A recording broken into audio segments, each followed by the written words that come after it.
अपने चंचल मन को एवं चंचल उपयोग को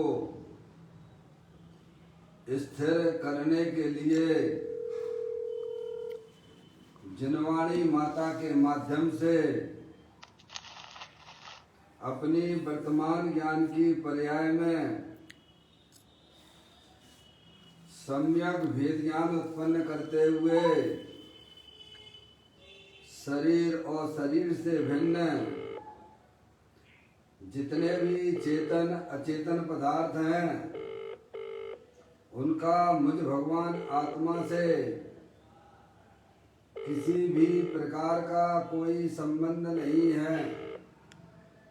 इस प्रकार से समस्त पर पदार्थों में अपने संबंध की वृत्ति को छोड़ते हुए अंदर जो अखंड ज्ञान ज्योति स्वरूप भगवान आत्मा है उसमें ही वर्तमान पर्याय का संबंध जोड़ते हुए कि मेरा ये भगवान आत्मा सदा काल शरीर आदि पर पदार्थों से भिन्न प्रकट अखंड ज्ञान ज्योति स्वरूप है, ऐसा अपने आप को जानो और ऐसा ही अनुभव करो कि वर्तमान में ही मेरा ये भगवान आत्मा शरीर आदि पर पदार्थों से भिन्न प्रकट अखंड ज्ञान ज्योति स्वरूप ही है।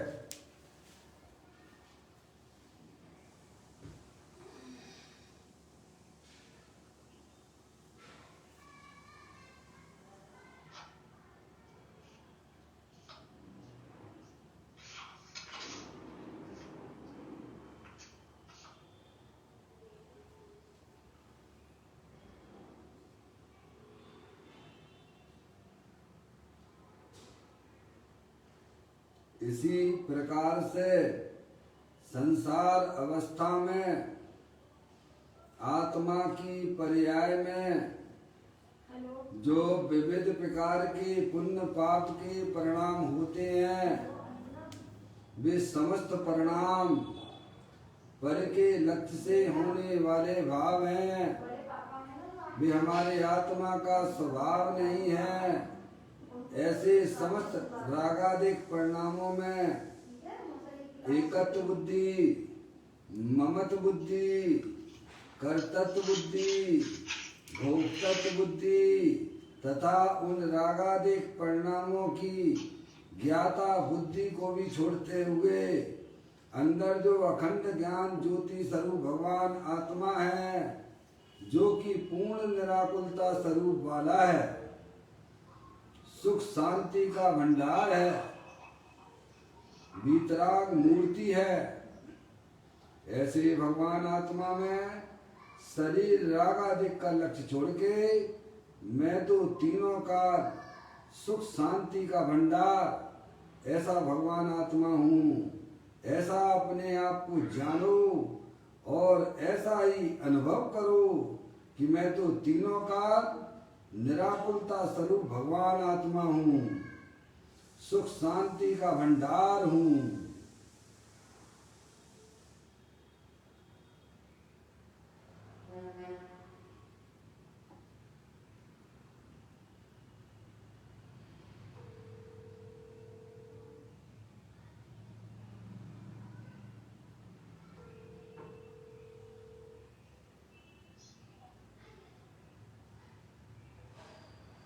इसी प्रकार से संसार अवस्था में आत्मा की पर्याय में जो पर के लक्ष्य से होने वाला ज्ञान है वह परलक्षी ज्ञान भी हमारे आत्मा का स्वभाव नहीं है, वह तो इंद्रिय जनित ज्ञान है। ऐसे समस्त परलक्षी ज्ञान में भी एकत्व बुद्धि, ममत्व बुद्धि, कर्तृत्व बुद्धि, भोक्तृत्व बुद्धि तथा उस इंद्रिय जनित ज्ञान की ज्ञाता बुद्धि को भी छोड़ देना। अंदर जो अखंड ज्ञान ज्योति स्वरूप भगवान आत्मा है वही मैं हूँ। इस प्रकार से शरीर रागादिक परिणतियां और परलक्षी ज्ञान की पर्याय से विभिन्न मैं तो एकमात्र अखंड ज्ञान ज्योति स्वरूप भगवान आत्मा ही हूँ, ऐसा अपने आप को जानो और ऐसा ही अनुभव करो।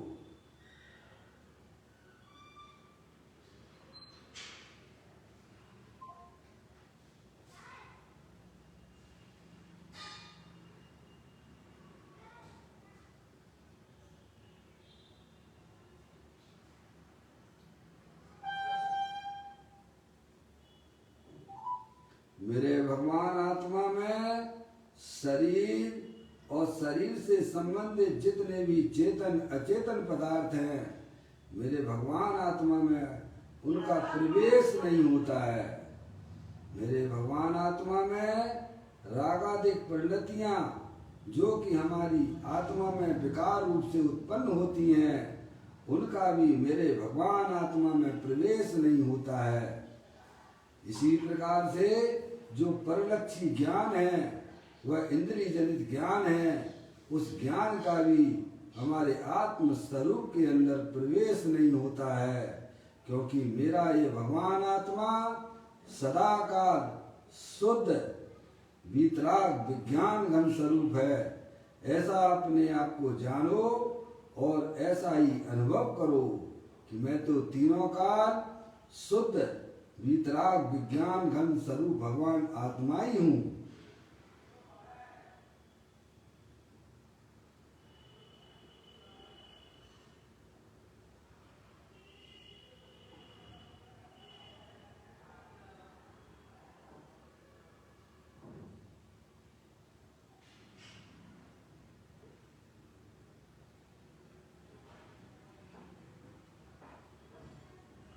द्रव कर्म भाव कर्म नौ कर्म रहित शुद्धात्म स्वरूपो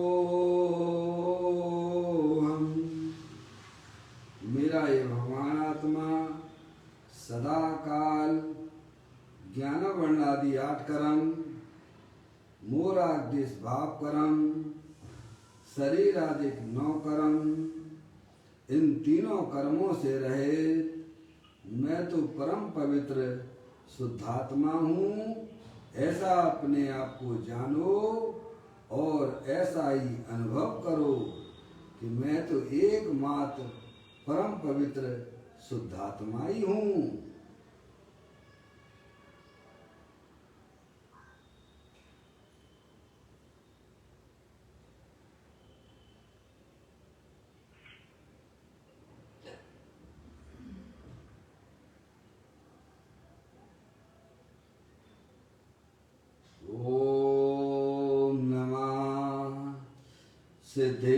सिद्धेव्या ओम नमः सिद्धेव्या ओम नमः सिद्धेव्या। चिंतामणि सम स्वयं का चैतन्य तत्व महान है। निज का करूं मैं चिंतवन, निज का करूं श्रद्धानु में। शुद्धात्मा ही देव है जो गुण अनंत निदान है। मैं स्वानुभव में देख लूं आत्मा स्वयं भगवान है। मैं स्वानुभव में देख लूं आत्मा स्वयं भगवान है।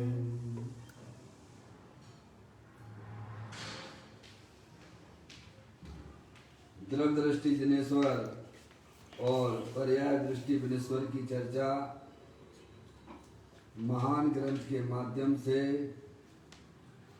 हम और आप यहाँ इसका स्वाध्याय कर रहे हैं। पुस्तक को आप लोग निकाल लीजिएगा। आज का बोल है 800। चलिए अपन पढ़ते हैं।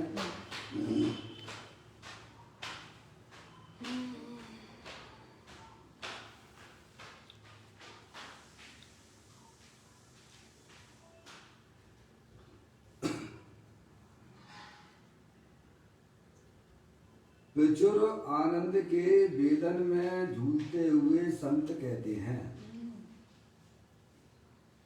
कि जब जिनेश्वर देव ने सर्व अध्यक्ष शान छुड़वाए हैं, तब हम ऐसा मानते हैं कि पर जिसका आश्रय है, ऐसा व्यवहार ही सारा छुड़वाया है। देव शास्त्र गुरु की श्रद्धा के राग के परिणाम में पर का संबंध है, स्वयं का संबंध नहीं है। जो मुझ में नहीं है और तूने अपना माना है, वह नितांत मिथ्यात भाव है। इसीलिए भगवान ने पर वस्तु की एकत्व बुद्धि छुड़ाई है। तो हम संत ऐसा मानते हैं कि दया, दान, व्रत आदि पर के आश्रय रूप दूसरा जितना व्यवहार है, वह सभी भगवान ने छुड़ाया। देखो फोन कट गए हैं। बहुत ही सुंदर बात है। अरिहंत भगवान ने क्या कहा है कि तुम चेतनेश्वर भगवान आत्मा हो, अनंत शक्तियों के भंडार वाले हो। समझ में आ गई भाई साहब? ये शरीर और रागादेश ये तुम नहीं हो। तुम कौन हो? चैतन्य शक्तियों से भरपूर भगवान आत्मा हो। ये शरीर, रागादेश ये सब पर वस्तुएं हैं, ऐसा जिनेन्द्र देव परमात्मा ने बताया। ये बात मुनराज यहाँ पर इस सुंदर बात को यहाँ पर कहते हैं। समझ में आया? जो अपना है उसमें अपनापन लाइए, और जो अपना नहीं है उसमें अपनापन छोड़ दीजिए आप। ये अरिहंत परमात्मा ने बताया। समझ में आया भाई साहब? इसीलिए तो कहते हैं कि भाई साहब पहले आप अरिहंत भगवान के स्वरूप को पहचानिए। आप नमोकार मंत्र की माला जपते हो, अच्छी बात है, उसका कोई निषेध नहीं है। आप भगवान की पूजा करते हो, भक्ति करते हो, अनुव्रत महाव्रत भी लेते हो, करते हो, उसका कोई निषेध नहीं है। पर भगवान ने क्या कहा, ये बात भी तो समझने की है ना। क्यों भाई? ये सारी चीजें जब यह जीव अपनी आत्मा की साधना और आराधना की तरफ बढ़ता है, तब ये सारी चीजें उसके जीवन में देखी जाती हैं। समझ में आया? लेकिन भगवान ने क्या बताया है, ये बात भी तो हमें समझने जैसी नहीं लगती क्या? समझ में आया भैया?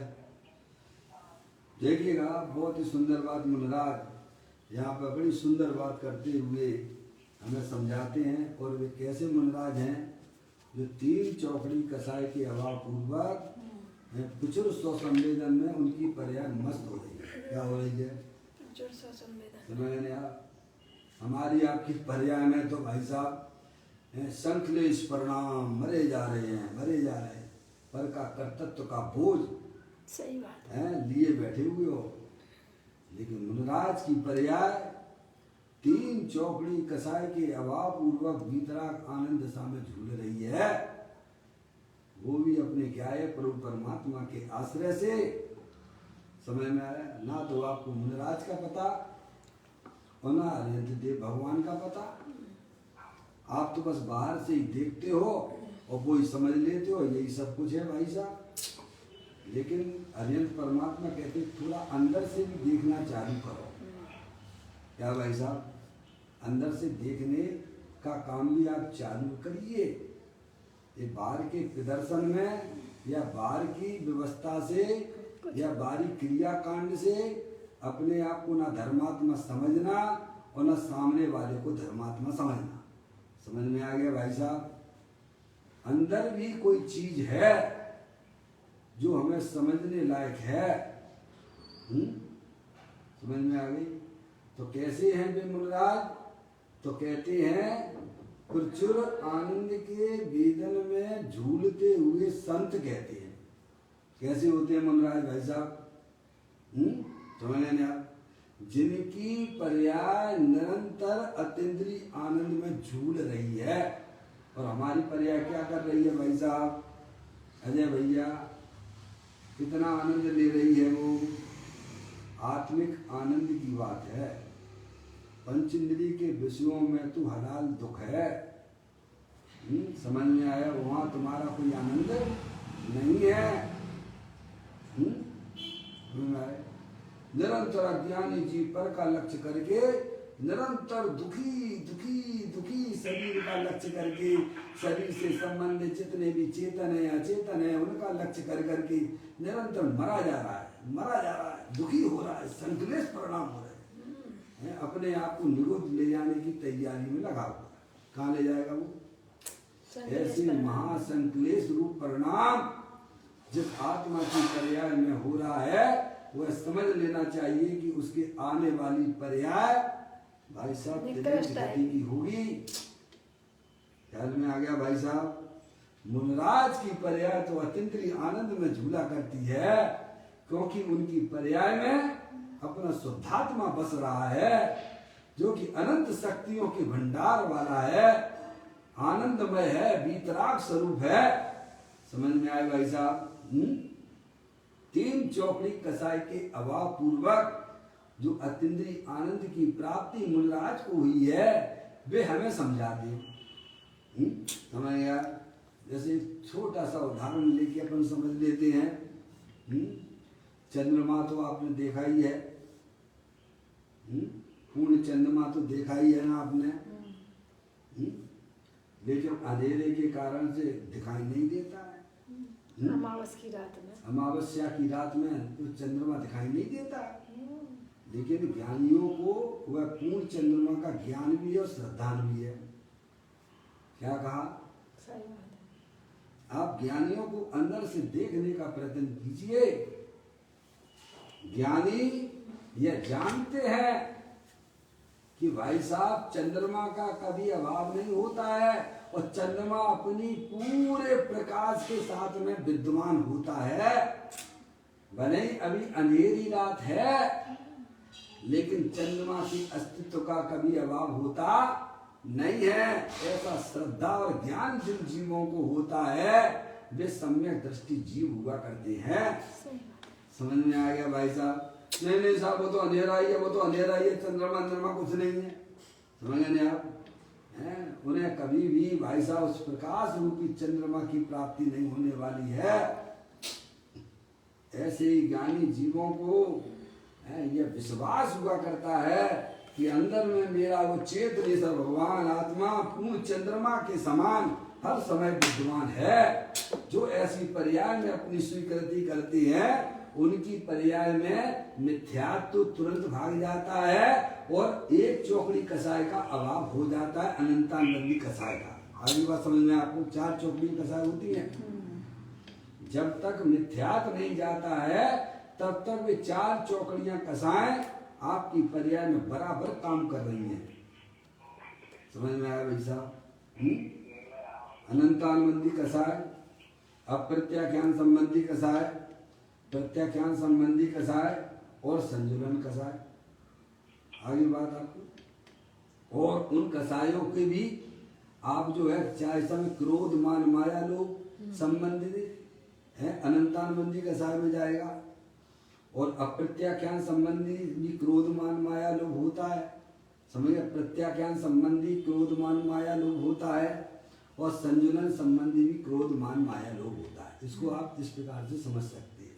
4 चौकड़ियां। ये 4 चौकड़ियां होती है कसाय की। और मिथ्यात ये है कि देह जीव को एक गिने वैरातम तत्व बुधा है।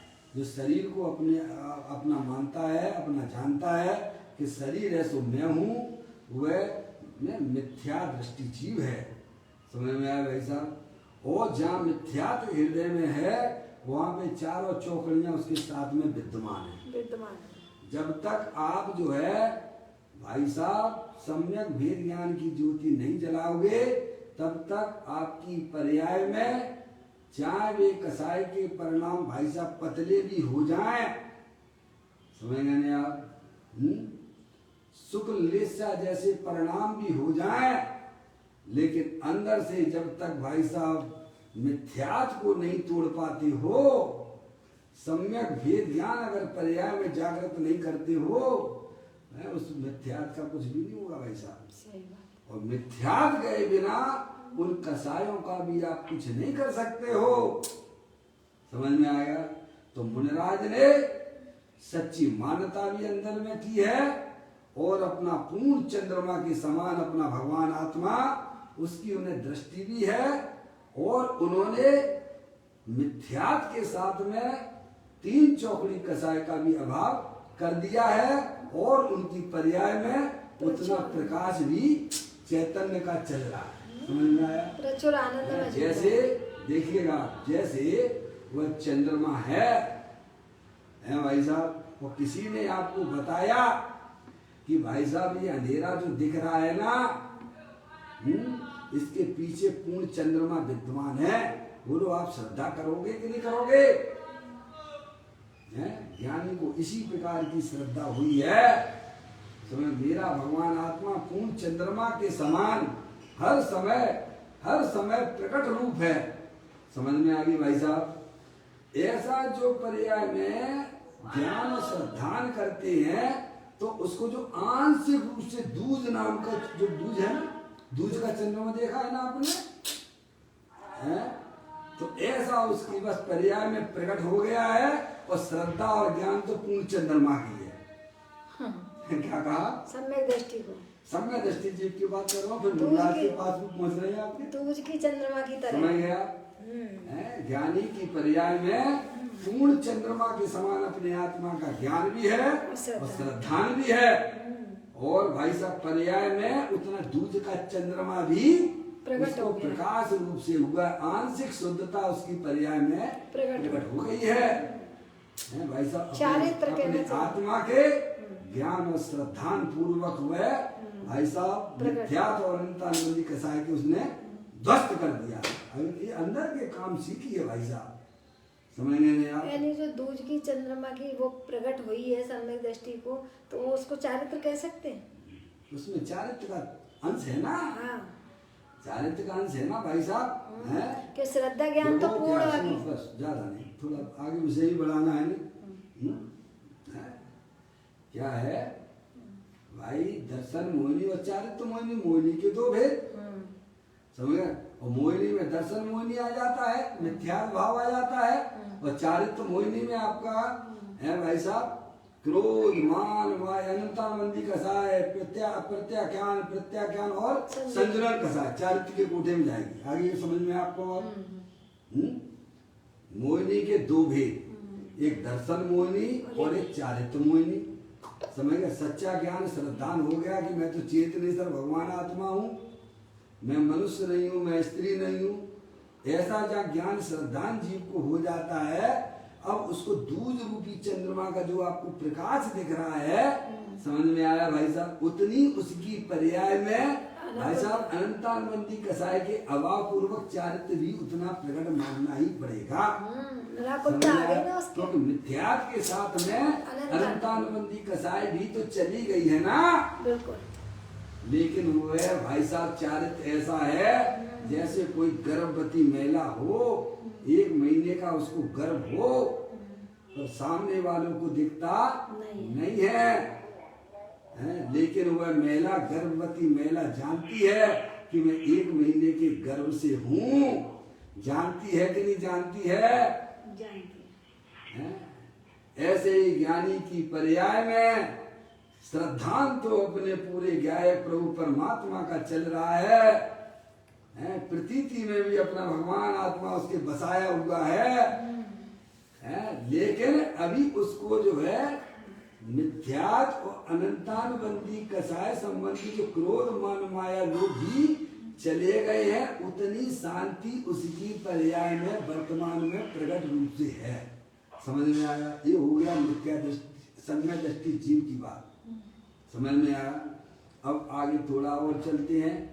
अब वह सम्यक दृष्टि जीव अपनी आत्मा की साधना और आराधना करता हुआ, क्या कह रहे हैं, अपने आत्मा की साधना और आराधना करता हुआ देशव्रती हो जाता है, दो चौकड़ी कसाय का भी वह भाव कर देता है। समझ में आया? मान लीजिए सपोज आप चंद्रमा के माध्यम से ही समझना चाहते हो तो उसका प्रकाश और बढ़ गया है, दूज के चंद्रमा की अपेक्षा से पंचम है, पंचमी आती है, पंचमी का चंद्रमा है, पंचमी के चंद्रमा के रूप में है। समझ गए? है पंचमी का चंद्रमा तो आप समझ ही गए होंगे कितना प्रकाश वाला होगा भाई साहब। दूध से बढ़ के हो गया, दूध से बड़ा हुआ है कि नहीं है? उतनी चमक दमक तो उसकी पर्याय में भी चल रही है ना, उतना आनंद तो पंचम गुण स्थान वाले को भी आनंद ले रहा है ना। समझ में आया भाई साहब? अब और थोड़ा आगे चलते हैं। मनराज अपनी आत्मा की साधना करते हुए तीन चौकड़ी कसाय का अभाव कर लेते हैं। और सप्तमी का चंद्रमा कैसा होता होगा भाई साहब? हैं? ऐसा उनकी पर्याय में भाई साहब इतना भीतरा प्रचुर स्वसंवेदन चल रहा है, लेकिन अरिहंत परमात्मा पूर्ण चंद्रमा के समान है। अज्ञानी जीव को उस चंद्रमा की खबर तक नहीं। बिल्कुल समझ में आया? ऐसा अपना भगवान आत्मा है। तो कहते हैं मुनराज, कैसे हैं वे मुनराज? तो कहते हैं प्रचुर आनंद के वेदन में झूलते हुए संत मुनराज कहते हैं। क्या कहते हैं? अब वो आप सुनिए आप कि जब जिनेश्वर देव ने सर्व अध्यवसान छुड़ाए हैं, समझ गए आप? जिनने अरिहंत परमात्मा ने, समझ गए आप? समस्त प्रकार के अध्यवसान, अध्यवसान यानी मोह राग द्वेष के परिणाम सब अरिहंत परमात्मा ने छुड़ाए हैं कि नहीं छुड़ाए हैं? सही बात है, उनके पास है। समझ गए आप? उन्होंने सबको छोड़ने की बात की है, क्योंकि वे तुम्हारा स्वरूप नहीं है। तुम तो चेतनेश्वर भगवान आत्मा हो, ज्ञानानंद मूर्ति हो, अनंत शक्तियों के भंडार वाले हो। अरिहंत परमात्मा ने ये बताया है। और जो भी रागादिक परिणतियां होती हैं वे सब जो अध्यवसान की कोटि में चली जाती, विपरीत मानता। और जो भी रागादिक परिणति सब मोह राग द्वेष के परिणाम सब भाई साहब उसमें लिए उन्होंने, सभी छोड़ने के लिए बोला ना उन्होंने। ये थोड़ा बोला कि भाई साहब थोड़ा सा राग रख लेना और फिर का समय, ऐसा नहीं, पूरा का पूरा राग। अशुभ राग की तो बात ही क्या करना, या तो शुभ राग भी का समय अरिहंत परमात्मा ने छोड़ने के लिए बोला है कि नहीं बोला है? बोलो। है? कहते हैं जब जिनेश्वर देव ने सर्व अध्यवसान छुड़वाए हैं तब हम ऐसा मानते हैं। क्या कौन कह रही बात? मुनराज कहते हैं। क्या कहते हैं? तब हम ऐसा मानते हैं कि पर जिसका आश्रय है ऐसा व्यवहार ही सारा छुड़वाया। क्या कहते हैं मुनराज? मुनराज ये कहते हैं जब अरिहंत परमात्मा ने सर्व प्रकार के अध्यवसान को छोड़ने की बात की है तो फिर हमारी ऐसी मान्यता है कि अरिहंत परमात्मा पर के आश्रय से जो भी व्यवहार होता है, समझ गए आप, वो व्यवहार सभी छोड़ने लायक है। आ गया कि नहीं आ गया? उसमें राग आ गया कि नहीं आ गया? देव साथ गुरु की श्रद्धा नीचे दी गई है। समझ में आया? ऐसे ही नहीं कि स्त्री के राग वो सब, कहते पाप का परिणाम को तो छोड़ो, अरे पुण्य के परिणाम भी अरिहंत परमात्मा ने छोड़ने की बात की है। पर का आश्रय आत्मा के लिए अहितकारी है और अपने आत्मा का आश्रय लेना उसके लिए हितकारी है। ये अरिहंत भगवान का आदेश है, ये अरिहंत भगवान का संदेश है कि अपने आश्रय से जीना सीखिए। पर के आश्रय से जीना ये तुम्हारे लिए मृत्यु के समान है। परिणाम में पर का संबंध है। क्या है? किसकी श्रद्धा की बात कर रहे हो? देव शास्त्र गुरु की श्रद्धा के राग के परिणाम में। ऐसा किसकी श्रद्धा उसमें? परब्रह्म की है ना उसमें। देव शास्त्र गुरु कौन है आपके भाई साहब? हैं? पंच परमेष्ठी कौन है आपके? परद्रव्य है ना, ऐसा जो श्रद्धान जो आश्रय वह भी उन्होंने छुड़वाया। देखो आप, पर देव शास्त्र गुरु की श्रद्धा के राग के परिणाम में पर का संबंध है, स्वयं का संबंध नहीं है। क्या कहा दूसरा, किसी श्रद्धा, अरे भाई साहब अपने आत्मा की श्रद्धा करोगे तो देव शास्त्र गुरु की भी श्रद्धा उसमें हो गई। क्या कहा, तुम अपने आत्मा का ज्ञान करोगे तो सच्चे में सच्चे देव शास्त्र गुरु का भी ज्ञान आपको हो गया। आगे समझ में, आपने अपने घर का निर्णय कर लिया तो बाकी के पर घरों का निर्णय हो गया कि नहीं हो गया, ये बताओ। हो गया। अलग से करना पड़ेगा क्या आपको? नहीं। आपने ये जान लिया कि भाई साहब ये मेरा घर है, तो बाकी के घर सब पर हो गए। उसी श्रद्धान के अंदर, उसी ज्ञान के अंदर, उसमें भी ज्ञान श्रद्धान हुआ कि नहीं कि हाँ भाई साहब ये तो मेरा ही घर है और बाकी के सब घर पर हैं। समझ गए आप? ऐसे ही आत्मा का जब श्रद्धान हुआ ज्ञानी जीव को कि भाई साहब मैं तो चेतनेश्वर भगवान आत्मा हूँ, तो चेतनेश्वर भगवान आत्मा कैसा है? घट घट अंतर जिन बसे, घट घट अंतर जैन, मत मदरा के पान से मत वाला। समझे नहीं? ऐसा है भगवान आत्मा, जन स्वरूपी है, पूर्ण वितराग स्वरूप है। बिल्कुल है भाई साहब, सबके पास में है, सबके पास। समझ में आ गया कि नहीं आ गया? जो अपने गायक प्रभु परमात्मा वितराग स्वरूप आनंद स्वरूप वस्तु है, उसका ज्ञान श्रद्धान करते हैं तो भाई साहब उसमें पर का भी गुण रूप से देव शास्त्र गुरु का श्रद्धान उसमें हो जाता है। समझ गए नहीं आप? तो यहाँ ये कहती है अलग से नहीं करना पड़ता देव शास्त्र गुरु का श्रद्धान। आत्मा है प्रारंभ में विकल्प रूप अवस्था में वह सब होता है, लेकिन वास्तविकता कब कहलाती है? जब आपको अपने आत्मा का ज्ञान और श्रद्धान पक्का हो जाएगा, तब व्यवहार से देव शास्त्र गुरु की श्रद्धा वो पक्की आपकी कहलाती है। समझ गए आप?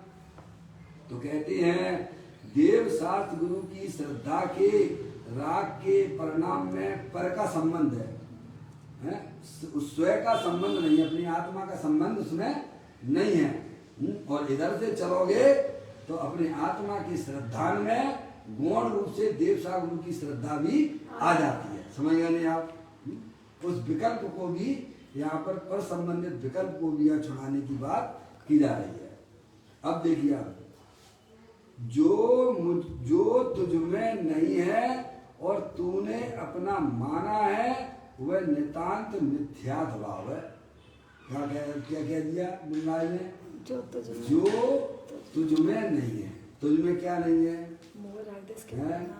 शरीर है तुझ में क्या? तुम जानने देखने वाले पदार्थ हो, है भाई साहब। शरीर है तुम्हारे, तुम अमूर्तिक हो, चेतनेश्वर हो, और शरीर कौन है?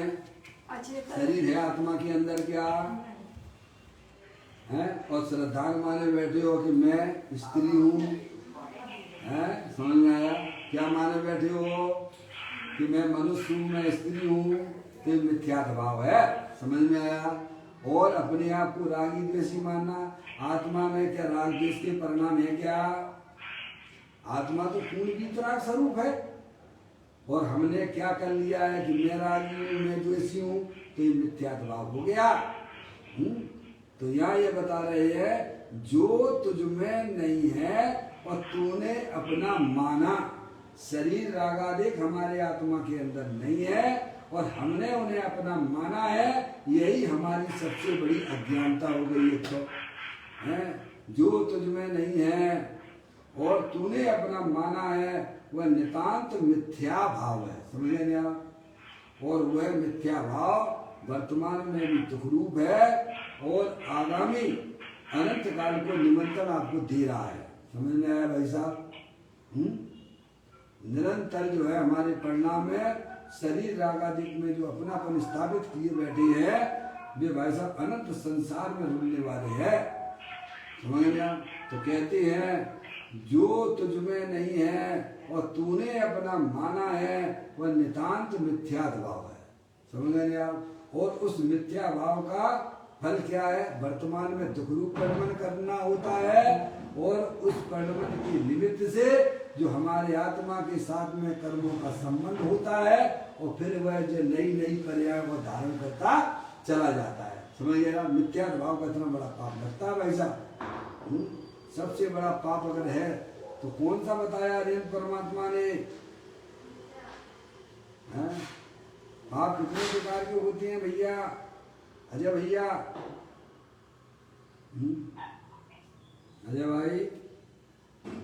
अजय भाई पाप कितने होते हैं? आवाज नहीं आ रही ना? कितने बेटे? हाँ, मिथ्यात्व भाव है, एक ही पाप होता है। समझ में आया भाई साहब? समझ? 5 पाप तो वे चारित्र मोहिनी संबंधित पाप हैं। हिंसा, झूठ, चोरी, कुशील, परिग्रह, ये 5 भाव जो 5 पाप हैं वे चारित्र मोहिनी संबंधित हैं। और मिथ्यात्व भाव जो शरीर और आत्मा को एक जाना माना जा रहा है वह मिथ्यात्व भाव है। और जब तक मिथ्यात्व भाव अंदर में आपके चल रहा है तब तक आप वो पाप 5 पापों का कुछ भी नहीं कर सकते हो भाई साहब। है समझिए? कम ज्यादा कर लेती है ना भाई साहब, तीव्र से मंद कर सकते हो। कर सकते हो का मतलब क्या है? भगवान की भक्ति में, पूजा आदि में किया है, अनुव्रत महाव्रत लेके, ऐसे मिथ्या दृष्टि जीव को हो जाती है ना। समझ गया? ऐसी कसाई की शुक्ल निश्चय जैसे परिणाम इसके परिणामों में हो जाती हैं। समझ में आया कि नहीं आया? तो सबसे बड़ा पाप है देह जीव को एक गिने वैरातम तत्व मना। जो हमारे आत्मा में नहीं है हम उसमें मिलाने की कोशिश जो कर रहे हैं। हमारे आत्मा में शरीर नहीं है, हमारे आत्मा में रागादिक परिणाम नहीं है, और हम जो मिलावट वहाँ कर रहे हैं इसी का नाम मिथ्यात्व भाव है। और उस मिथ्यात्व भाव का परिणाम वर्तमान में दुख रूप परिणमन होना, और आगामी काल में 4 गति 84 लाख योनियों में परिभ्रमण करना है। तो मिथ्यात्व के वशीभूत होकर ये जीव 4 गति 84 लाख योनियों में परिभ्रमण करता है। तो कहते हैं कि मिथ्यात्व रूपी पाप है। जो तुझ में नहीं है और तूने अपना माना है वह नितांत मिथ्यात्व भाव है।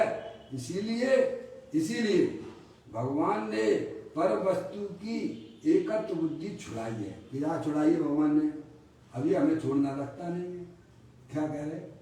शरीर को जो अपना माने बैठे हुए हो आप, शरीर है सो मैं हूँ, रागादिक परिणामों को करने वाला मैं हूँ, क्या रागी मैं हूँ। ऐसी जो एकत्व बुद्धि पर द्रव्यों के बारे में आपकी जो चल रही है उसी का नाम भाई साहब मिथ्यात्व है। और अरिहंत परमात्मा ने एकत्व बुद्धि पहले छुड़ाई है। क्या छुड़ाई है? पहले अपनी वस्तु में अपनापन स्थापित करिए, और शरीर आदि पर पदार्थ भी पर वस्तु है, वे हमारे आत्मा में नहीं है, उनमें अपनापन छोड़ दीजिए। क्या भाई साहब? जो अपना नहीं है उसमें जो अपना नहीं है उसमें अपनापन छोड़िए, और जो अपना है चेतनेश्वर भगवान आत्मा अनंत शक्तियों के भंडार वाला है उसमें अपनापन करिए, उसमें एकत्व बुद्धि कीजिए। ये भगवान ने ये कहा है, परमात्मा ने क्या कहा है भाई साहब? आप मनुष्य नहीं हो, आप स्त्री नहीं हो, आप शरीर वाले नहीं हो, आप रागी द्वेषी नहीं हो, क्योंकि उनमें आत्मा में उनका अभाव है। आप में तो अनंत शक्तियां भरी हुई हैं, जीवत्व शक्ति, चित शक्ति, दृष्टि शक्ति, ज्ञान शक्ति, प्रबोध शक्ति, विबोध शक्ति, सरदर्शक शक्ति, ऐसी अनंत शक्तियों का पिंड तुम भगवान आत्मा हो। क्या इसमें अपनापन करो, और जो तुम्हारी चीज नहीं है, शरीर रागादिक तुम्हारी चीज नहीं है, उसमें अपनापन छोड़ दीजिए। समझ में आया भैया? सबसे पहला धर्म यहाँ से चालू होता है। कहते हैं जो तुझ में नहीं है और तूने अपना माना है वह नितांत मिथ्यात्व भाव है। इसीलिए भगवान ने, अरिहंत परमात्मा ने पर वस्तु की एकत्व बुद्धि छुड़ाई है। क्या छुड़ाई है? और हम सबसे पहले क्या छोड़ देते हैं कि साहब मैंने दुकान छोड़ी, मैंने मकान छोड़े, मैंने रुपया पैसा छोड़ा। भगवान कहते तुमने उनका ग्रहण कहाँ किया है जो तुम छोड़ोगे? क्या पर वस्तु को आज तक तुमने ग्रहण किया है? पर वस्तु को तुम स्पर्श ही नहीं कर सकते हो तो छोड़ने का अहंकार क्यों करते हो? बिन ने मोह छोड़ने के लिए कहा था और तुम अपने आप को त्यागी कहां से मानने लग गए भाई साहब कि भाई साहब मैंने सब कुछ छोड़ दिया है, अब मैं आश्रम में रहने लगा हूं। तुमने मोह छोड़ा कि नहीं छोड़ा? पर द्रव्य को अपना जानना मानना छोड़ा कि नहीं छोड़ा है भाई साहब? वो तो नहीं छोड़ा। नहीं छोड़ा तो तुमने कुछ भी नहीं छोड़ा, सबसे तुम चिपके बैठे हुए हो। क्या कहा भाई साहब? हमारे एक साथी क्षुल्लक हो गए थे, समझ में आया। और फिर जो है कैसा में वो जो है रिटायरमेंट ले लिया, इंजीनियर थे, समझ में आए। और पेंशन अपने पास रखते थे। क्या करते थे वे? रिटायरमेंट के बाद पेंशन तो लेते ना, वो अपने पास में रखते थे। क्यों भाई साहब तुम्हें क्या जरूरत है इस पेंशन की? अब देखो ये हालत चल रही है, समझ में आया भाई साहब। और फिर वो जो है वो क्षुल्लक पद छोड़ के फिर सामान्य हो गए हैं, और अभी समाचार आया तो वे फिर क्षुल्लक हो गए। तो क्या खेल बना रखा है भाई साहब? पहले अंदर में परद्रव्य के प्रति जो आपकी एकत्र बुद्धि चल रही है कि भाई साहब मैं शरीर ही नहीं हूं, मैं तो चेतन भगवान आत्मा हूं। अनंत परमात्मा ने सबसे पहले ये कहा है, क्या कहा? जो तुम्हारी चीज नहीं है तुम उसमें अपनापन ना करो, जो तुम्हारी चीज है उसमें तुम अपनापन लाओ। तुम वीतराग विज्ञान स्वरूप भगवान आत्मा हो, चेतनेश्वर हो, सिद्धि की सामर्थ्य वाले हो, उसमें अपनापन लाओ। ये भगवान ने कहा है। देखिए आप कहते हैं भगवान ने पर वस्तु की एकत्र बुद्धि छुड़ाई है। क्या छुड़ाई है? अंदर से जो शरीर की पकड़ बनी हुई है उसको छोड़ने की बात है। अंदर में जो पर्याय में रागादिक परिणतियां होती हैं उनकी अंदर में जो हमें उनका पक्ष पड़ा हुआ है, भगवान ने उसको छुड़ाया है। और कहाँ लगाया है कि जो तुम चेतनेश्वर वस्तु हो, अखंड ज्ञान ज्योति स्वरूप हो, सिद्धि की सामर्थ्य वाले हो, उसमें अपनी पकड़ बनाओ। किसमें? किसको छोड़ना, किसमें अपनापन स्थापित करना, ये भाई साहब बिना सम्यक भेद ज्ञान के नहीं हो सकता है। समझ में आया? चाहे कितनी आप बातें कर लो, जब तक आपके ज्ञान में वस्तु स्वरूप का यथार्थ ज्ञान नहीं होगा तब तक भाई साहब केवल बातें ही हो सकती हैं। अपनापन लाने के लिए सबसे पहले अपनी पर्याय में वस्तु स्वरूप का ज्ञान कीजिएगा। जैसा अरिहंत परमात्मा ने जिनवाणी में बताया है वैसा भेद ज्ञान जब पर्याय में हो जाता है तब यह जीव निज को निज पर को पर जान, फिर दुख का नहीं लेस निशान। तो अरिहंत परमात्मा ने या मुनिराज कहते हैं कि अरिहंत परमात्मा ने पर वस्तु की एकत्र बुद्धि छुड़ाई है, यानी अंदर से पर्याय में पकड़ शरीर और रागादिक परिणति की छोड़ो और अंदर में वह पर्याय अपने चेतनेश्वर भगवान आत्मा की पकड़ करे। ये भगवान ने कहा है। समझ में आ गया भाई साहब? हैं? अगर आप भगवान की बात को मानते हो तो आपको अंदर में ये परिवर्तन करना ही पड़ेगा। अगर आपको जन्म मरण के सिलसिले से छुट्टी निजात प्राप्त करना हो तो भगवान ने कहा है कि भाई साहब पर्याय में समझदारी पैदा कीजिए, जो तुम्हारी वस्तु है उसमें अपनापन स्थापित करो और जो तुम्हारी चीज नहीं है उसमें तुम अपनापन छोड़ दो। ये भगवान ने कहा है। समझ में आई?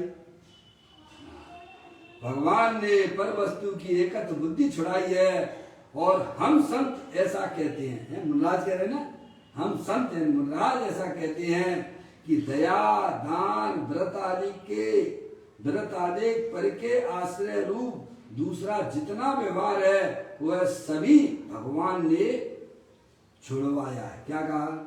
जो पर के साथ में जो संबंध बनता है, स्वभाव की परिणतियां जो हमारे हैं भाई साहब इस रास्ते पर चलने वालों के जीवों की होती हैं, स्वभाव जो होते हैं आत्मा की आराधना साधना करने वाले जीवों की पर्याय में जो शुभराग होते हैं वे सब पराश्रित भाव हैं। उसको भी भगवान कहते हैं कि वो भी वास्तव में छोड़ने लायक है। ऐसे हे रूप से ज्ञानी जी जानता हुआ और अपने त्रिकालिक ध्रुव भगवान आत्मा को आगे करता हुआ अंदर का समय विज्ञान पर्याय होती जाती है और अल्प काल में उसकी पर्याय में भाई साहब अनंत दर्शन, अनंत ज्ञान, अनंत सुख और अनंत वीर की पर्याय प्राप्त होने वाली है। ऐसा हम अरिहंत भगवान ने मार्ग बताया है, उसे हमें शांति से उस मार्ग को समझना चाहिए। और जानने के लिए अध्यक्षान आदि का स्वरूप अगर आपको और विशेष रूप से जानना है तो आप जो है समय सार जी की 44वें नंबर की गाथा को आप उसे वहाँ पढ़ सकते हैं। हम तो बोल के माध्यम से आपको उतना ही कैसे में यहाँ बता पाते हैं। आपको और विशेष जानना है अध्यक्षान आदि के बारे में तो आप जो है 44वें नंबर की गाथा समय सार जी की भी आप पढ़ सकते हैं। उसमें और आपके ज्ञान को लाभ उसमें मिलेगा, निर्मलता आएगी आपके ज्ञान में। अभी समय हो गया। निज निधि निज में बताई, यह अनंत अनंत उपकार है, उसके लिए जिन वाणी माँ को वंदना सतवार है, वंदना सतवार है। 9 बार नमोकार मंत्र